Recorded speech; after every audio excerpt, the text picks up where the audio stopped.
cenderung orang sekarang bagaimana caranya mendapat keadilan itu dengan mengekspos di media massa. Ya kan?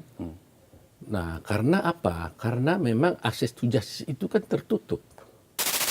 Tapi dengan apa yang dilakukan oleh pemerintah sekarang, bantuan hukum itu dibuka di desa-desa. Banyak sekarang kasus-kasus yang juga memicu kontroversi, salah satunya misalnya kita membela diri, Ya. tapi justru malah kita yang dipidanakan. Jadi memang ini di dalam penerapan hukum selalu berbenturan antara kepastian hukum dan keadilan. Mana yang diutamakan Iya. Pak Uto?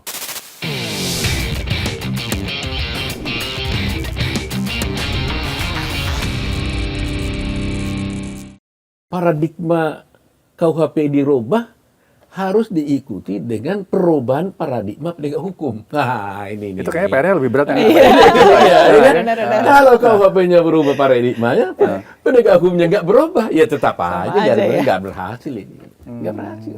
Iya, karena Nah, kan mampu nggak itu ditransformasikan kepada penegak hukum paradigma ini? Dan mereka mau melaksanakan ini. Itu ujiannya. Ujiannya di situ. iya. Karena Kalau mereka rejection terhadap KUHP ini, wah lebih parah lagi. iya. Ya kan? Kalau mereka umpamanya biarkan aja begitu, itu masih lumayan. Tapi kalau dia reject itu melawan, tidak setuju dengan itu kan repot. Tapi Pak Uto melihat apakah ada indikasi bahwa rejection itu dari aparat penegak hukum dalam kasus KUHP yang baru ini? Mereka tidak mau menerima atau Iya. tidak mau tahu. Mereka mau tahunya ya saya tahunya undang-undang KUHP yang lama atau memang belum Rejection sih tersosialisasi? saya lihat tidak, penolakan itu tidak ada. Tapi saya hanya khawatir bahwa mereka itu sulit untuk menerima perubahan itu, paradigma itu. Sulit sekali kan gitu. Karena sudah lama sekali mereka itu memegang prinsip yang lama kan. Iya. Jadi dulu kan bagaimana kekuasaan ya kan dilakukan.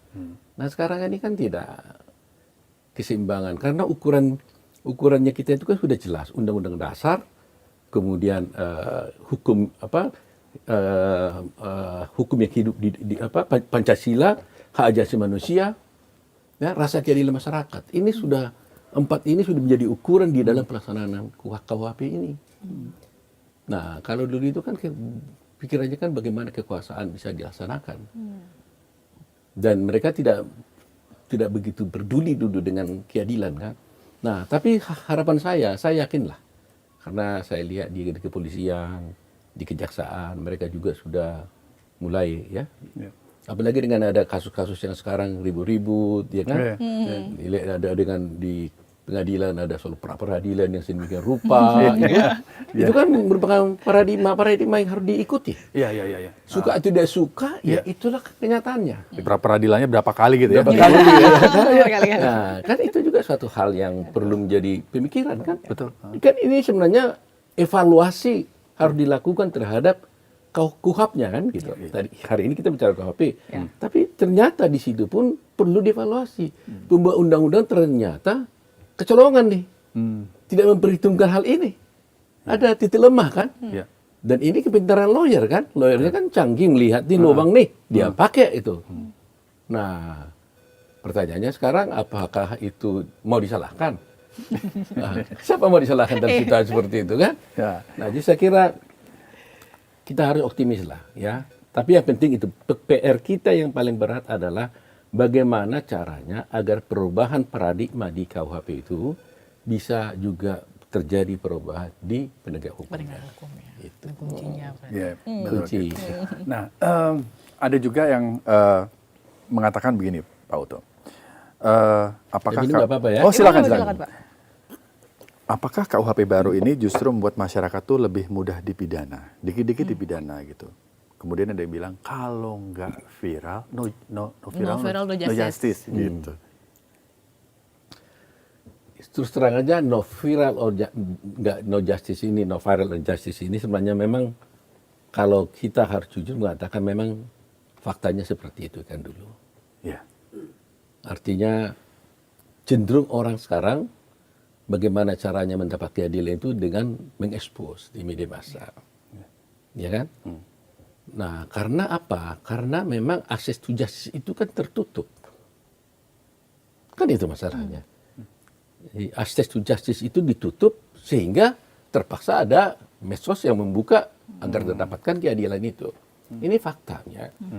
Nah, fakta-fakta ini terjadi karena tertutupnya akses to justice ini karena peran daripada penegak hukum kan tidak besar.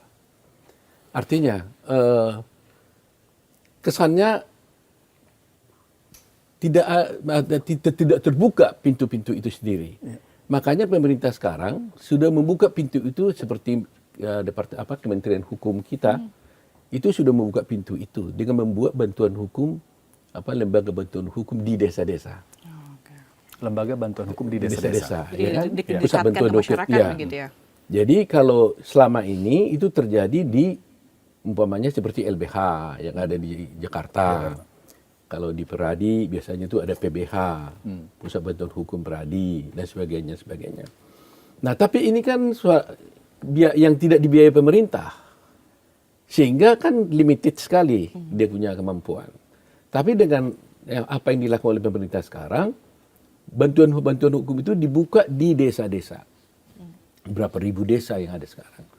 Nah, apa hubungannya dengan no violence to justice? Kalau dulu di desa terjadi suatu perbuatan pidana atau yang merugikan masyarakat yang tapi tidak mendapat keadilan, tidak ada yang bisa, tertutup kan? Iya. Tapi dengan ada bantuan hukum di sana, ada pengacara di sana, ya di desa-desa itu, atau mungkin juga sebagai paralegal di situ, maka sudah tersalurkan. Kesulitan dia itu disalurkan melalui kepala desa kontak kepada bantuan hukumnya atau paralegalnya, mereka sudah bisa diselesaikan masalahnya. Nah, karena kalau dulu ini nggak ada, bayangin aja, ya bagaimana dia bisa mendapat keadilan? Ya. Nah, dengan adanya teknologi, ya no violence, no justice, di-expose, kan gitu. Nah, mula-mulanya memang kenyataannya seperti itu. Tapi akhir-akhir ini saya lihat, di lembaga penegak hukum sudah mulai menyadari ini. Jadi kalau ada masalah-masalah yang tempat mereka sudah cepat-cepat mengatakan, ya udah, cepat selesaikan. Kalau tidak nanti you expose. Selama ini mereka coba menutup-nutupi, ya kan? Lapor ke atasan tutupi, ya kan? Lapor ke atasan lagi ditutupi lagi. Tapi kalau dibuka di medsos kan terbuka. Yes. Nah, jadi ya itu fakta yang tidak bisa kita pungkiri, ya kan? Tapi itu baik. Ya, walaupun ya, baik maksud saya itu kan membuka juga persoalan-persoalan yang ada. Sehingga yang penting bagi kita adalah kita ini harus berubah. Ya, kita harus memperbaiki diri. Jangan kita salahkan orang yang membuat viral itu. Betul. Iya dong, itu hak mereka dong mendapat keadilan. Tapi kita yang harus berubah. Ya, kita jangan lakukan yang jahat supaya mereka tidak buat viral. Itu. Benar-benar. Tapi ngomongin soal no viral no justice, Mas Rizky tadi di-mention juga di awal bahwa banyak sekarang kasus-kasus yang juga memicu kontroversi. Salah satunya misalnya kita membela diri, tapi justru malah kita yang dipidanakan. Padahal tujuannya kita untuk membela. Misalnya kita kayak ada contoh kasus waktu itu yang Di Sleman. itu yang dia ini begal ya kalau nggak salah, ya kan. Jadi malah jadi tersangka. Nah, apakah dengan KUHP baru ini bisa menjamin atau bisa mengatur ya bahwa hal itu tidak terjadi gitu, Pak Oto? Nah, itulah salah satu contoh adanya perubahan paradigma itu. Nah, coba soal di Sleman itu. Kan kalau saya tidak keliru kejadiannya kan ada merampas barangnya, ya kan? Istrinya. Lantas dia kejar sama suaminya. Akhirnya dibunuh atau dipukul ya? Kecelakaan. Tabrak. Meninggal. Kan begitu masalahnya. Nah, para ibadah dulu polisi kan lihatnya, ya gara-gara kamu ngejar orang, dia mati. Ya udah kamu ditangkap dong. Karena dia ingin lihat kepastian hukum kan. Ini ada perdebatan juga waktu itu ya. Dia lihat paradigma dia kan kepastian hukum. Target ada kecelakaan, ada orang mati. Kalau nanti kamu nggak dihukum, saya disalahin nanti. Kata dia. Padahal dia tidak melihat sebab musababnya dia itu sampai meninggal karena dikejar dan orang ini mengejar karena apa? Padahal karena istrinya dijamret kan gitu.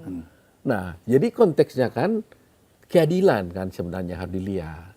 Tapi mau dikatakan ada yang polisi salah, ya kalau paradigmanya memang kepastian hukum ya itu nggak salah polisinya. Kalau paradigma kepastian hukum. Tapi kalau paradigmanya keadilan, ya nggak benar juga. Ya, harus lihat dong keadilan. Jadi memang ini di dalam penerapan hukum selalu berbenturan antara kepastian hukum dan keadilan.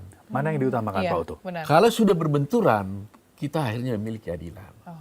Ya. Memang susah ya, kalau boleh semuanya dilaksanakan. Tiga-tiganya itu kan, ada tiga kepastian hukum, keadilan, kemanfaatan.